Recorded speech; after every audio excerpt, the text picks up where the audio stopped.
Hi folks, this is Dr. Mark from the Dinosaur Soft Tissue Research Institute, and we're really excited that finally, after about 13 years, we have collected Tyrannosaurus rex.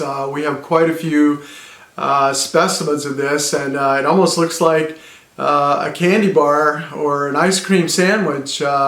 It's all red on the inside, and then you see the laminar bone, the periosteal bone, outside, very compact bone. But one thing that's shocking about this is the number of blood vessels that are being released, and I just had to show you what it looks like under the microscope because we're finding so many vessels. And these were surface shards, surface pieces of broken up T-Rex on the surface of the dig in Montana, Glendive, Montana.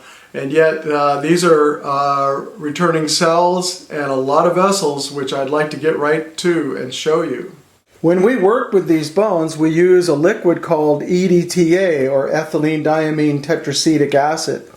And this is a liquid that acts kind of like vinegar. It deconstructs the bone and lets it fall apart on the bottom of the petri dish, and we can collect this liquid off the bottom and pipette it out onto our slide. And once we let this dry a little bit, we can examine this under the microscope, and that's where we find all these vessels and cells and the other structures that are coming out of these bones. For example, from Edmontosaurus, also collected in Glendive, Montana, the duck-billed dinosaur, you can see two thin vessels here, vessel fragments, full of iron oxide framboids. No, those are not red blood cells. Red blood cells are not being found. These are iron oxide framboids of differing sizes. Now, the vessel fragments from T-Rex are not as beautiful as Edmontosaurus because these were on the surface. The Edmontosaurus bones were subsurface, so they were covered with dirt and protected. So these don't look as beautiful, but they are vessels nonetheless. And here are two more examples of still pictures taken of these vessels from T-Rex collected on the surface in Montana. Now, it is astonishing that these hard bones, which have been on the surface for who knows how long, are releasing soft cells and soft vessels. How do we know these things are soft? Well, when we have them on a slide under the microscope with a cover slip on top, a thin piece of glass, and we use an objective that's very high magnification, it actually comes close enough to the surface where you can push on the cover glass by controlling the focus of the microscope. And when we do that, when we push down on the cover glass, it puts pressure on the fluid that's under the slide, and the cells and the vessels actually move. You can see them moving as a result of the pressure that we put on it using the microscope focus. So we know that they're soft under the bright field microscope, the light microscope, but what about under the electron microscope?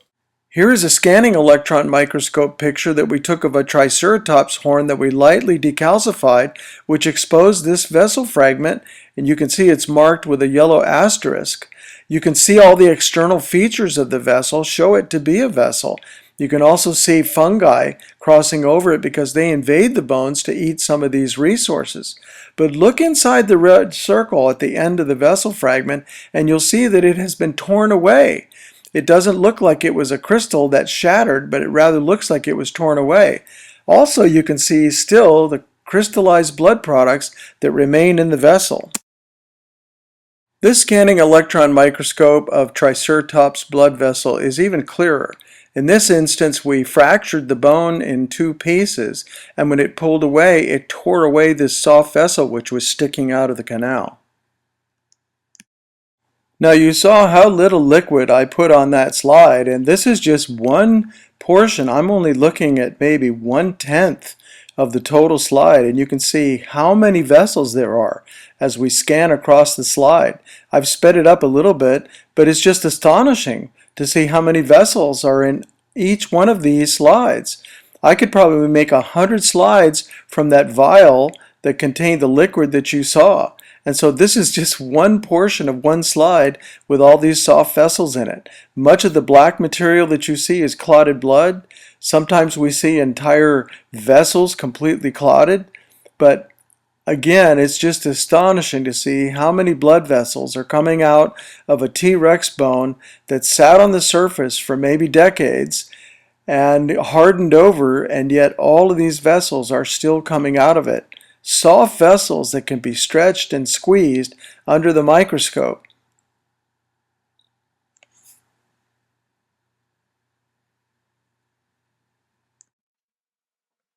Now, what does all this mean? All these bones found in layers all around the earth. In fact, the Cretaceous layer, where most of these dinosaur bones are found, encircles the whole earth. And so we know this was a global event that must have buried all of these dinosaurs at the same time, one layer. Now that speaks to the fact that this was a judgment. This was a global judgment, the flood that's talked about in the Bible. God did send a judgment because of the wickedness of man on this earth. And we have tangible evidence now to support that. There's no way that soft cells and vessels can still be in these bones if they were 68 to 70 million years old. Everybody knows that. We know instinctively the soft tissue doesn't last. So the fact that we're finding these soft tissues means this happened not so long ago. And if the Bible account of the flood is correct, then that was a worldwide judgment. And the Bible also predicts a second judgment. And all you have to do is look at the world events that are going on right now in 2025, and you wonder how much longer can civilization last with all the violence that's going on. And so this is a message for us really to get our lives right, to get our lives right with God.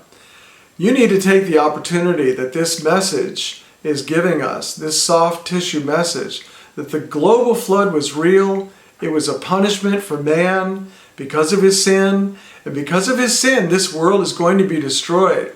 Not by water at this time, but by fire. And we can already see the ocean temperatures rising.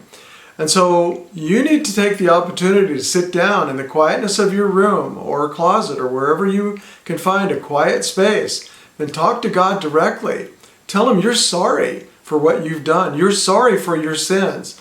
And tell him that you realize that Jesus died on your behalf to wash away, to wipe away those sins, because the second judgment will not save you if you're not a friend of Jesus Christ.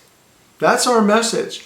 Yeah, it's a bit of a tough message. It's hard to swallow, but you know your life will go so much better once you realize that you are a sinner and that you need Jesus. And when you trust him with your life will really change. So I encourage you, friend, to take the time right now and get right with Jesus before this final judgment does come.